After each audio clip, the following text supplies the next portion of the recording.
Édom, c'est Rome, mais après, par extension, tout le monde occidental. Et très souvent, les grands empires européens prétendaient être la suite de l'Empire romain. Le Saint-Empire romain byzantin, Saint-Empire romain germanique, les nazis avaient les emblèmes de Romains, les Américains aujourd'hui l'emblème de Romains aussi, l'aigle. Voilà. Maintenant, qu'est-ce qui va se passer? Et je termine. Le Malbim, une fois de plus, nous a expliqué. Quand Ishmaël, Malbim, Yecheskel, chapitre 38, c'est les mots du Malbim. Quand Ishmaël va se rendre compte qu'il est en vérité manipulé par Édom, et que le but d'Édom est qu'une fois que Ishmaël aura fait le sale travail, Édom va dire va te faire voir maintenant, toi aussi, parce que va arriver un jour où Daesh, Al-Qaïda, etc. se rendent compte que finalement on se sert d'eux, bien que je veux dire ils ont leur part de satanisme aussi, mais en quoi on se sert d'eux. À ce moment-là, qu'est-ce qu'il va se passer de le Malbim? Malbim écrit il y a presque 200 ans. Ils vont se retourner, ils vont s'entretuer, d'accord? Et qui va sortir vainqueur? L'homme, le vrai, Adam. Parce qu'à force de s'entretuer, ils vont nous foutre la paix, et c'est comme ça que le monde va être récupéré. Deux nations vont nous accompagner toute notre vie durant. La nation d'Ishmaël et la nation de Esav. Vis-à-vis d'Ishmaël, Ishmaël c'est l'islam aujourd'hui, vous le savez. La guerre de Gog et Magog, cette fameuse guerre qu'on attend tous. Le Chafetz Chaim a dit, ne t'attends pas à voir autre chose que la guerre de l'islam se lever contre Édom. Selon Chafetz Chaim, la guerre de Gog et Magog, c'est que l'islam en Europe se lèvera comme un seul homme et ils ont tout pour réussir. Cette guerre-là, dans le monde dans lequel on vit, elle est nécessaire. Et pourquoi est-ce qu'elle est nécessaire? Parce que l'un va utiliser l'autre. Pour ne pas qu'Israël rentre en guerre, Akadosh Baruch Hu Shtabar Shemolahad, dit le Chafetz Chaim, va provoquer que Ishmaël se lève contre Esav. Donc ce que vous êtes en train de subir en France, en Europe, qui fait tellement peur, ça devrait être pour nous la plus belle nouvelle de notre histoire juive. Enfin, on commence à s'y approcher. Enfin, on commence à réaliser ce que les sages nous avaient prescrit avant. Ce que je vous ai dit tout à l'heure, c'est marqué dans Sanhedrin.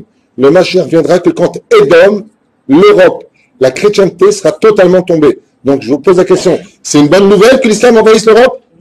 C'est une excellente nouvelle, ça annonce l'envie de Mashiach.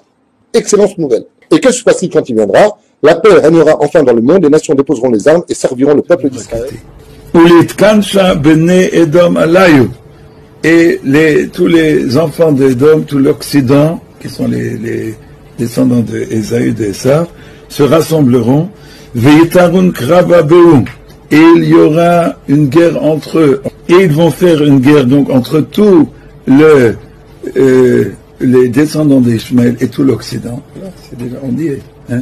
On y est. Voilà, l'Allemagne va recevoir 800 000 réfugiés. Et l'Empire islamique prévient, ils sont prévenus qu'il y a des milliers de terroristes. Et tout est indiqué où? Dans le Zohar, il y a 2000 ans. Et ils vont triompher les uns des autres. Ils vont tous les deux réussir. Ils vont avoir une réussite. Et c'est à trembler, c'est à trembler.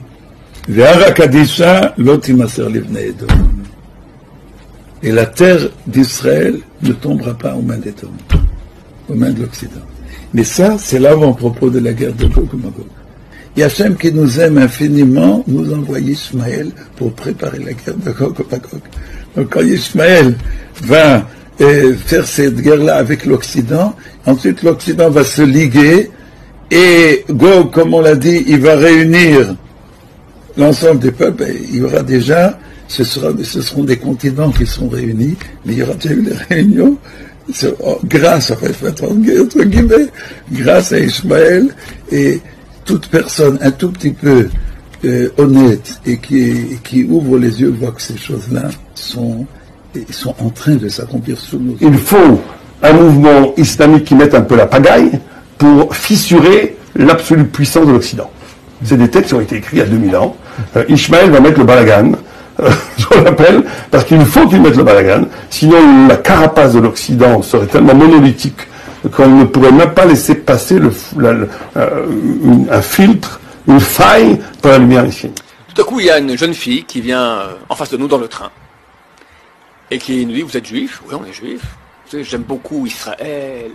et la Bible, et je suis très content de pouvoir vous parler, j'ai déjà été en Israël moi-même, et Jésus me fait tellement de bien dans ma vie, et hop, elle m'ouvre le Bible, là, ils ont dans ces Jérémie, chapitre 53, ils ont une seule preuve que Jésus existe, c'est quoi? Le voici qui souffre, je vais même l'ouvrir là, on va le voir pour qu'on sache tout, à quel point c'est crétin leur histoire. C'est la Chumash, donne-moi. Il y a des Juifs qui vont vouloir créer des mouvements dissidents. Et ils vont dire, on fait tout. Nous, on est juifs, on fait la Torah, mais un détail, on va faire un peu différemment. S'il n'y a pas un grand de Torah, un vrai grand de Torah qui est derrière ça, c'est une invention grave. C'est beaucoup plus grave que de dire adorons la croix. Adorons la croix, il faut être vraiment crétin pour aller le faire. D'accord ? Sur les Bnei Ishmaël, sur les fils d'Ishmaël, que va grandir le fils de David. Donc quand nous voyons le monde Ishmaël aujourd'hui prendre de l'ampleur, c'est clair que pour nous, ça va être une chose extrêmement heureuse. Parce qu'ils grandissent. Quand ils tombent, alors on les remplace. Et on est dessus, quelque part, et dès qu'ils tombent, hop, on prend leur place. C'est exactement ça que dit, c'est ce que dit le Balatou, il m'a dit oui. La force qui s'oppose à Ishmaël, aujourd'hui, c'est l'Occident. Il semblerait qu'il est inévitable que le monde arrive à un conflit entre l'Occident et l'islam fondamentaliste. La Gemara, traité Yoma, page 10, dit, à la fin des temps, il y aura une grande guerre entre la Perse c'est l'Iran actuel, et Rome. Rome, c'est l'Occident. C'est marqué clairement. Donc, il faut être confiant, mais il faut renforcer le mouvement. Donc, en France, partout, que tout le monde se renforce en tchouva, Bat Hashem reçoit très bientôt Mashiach, Berachamim, Amen.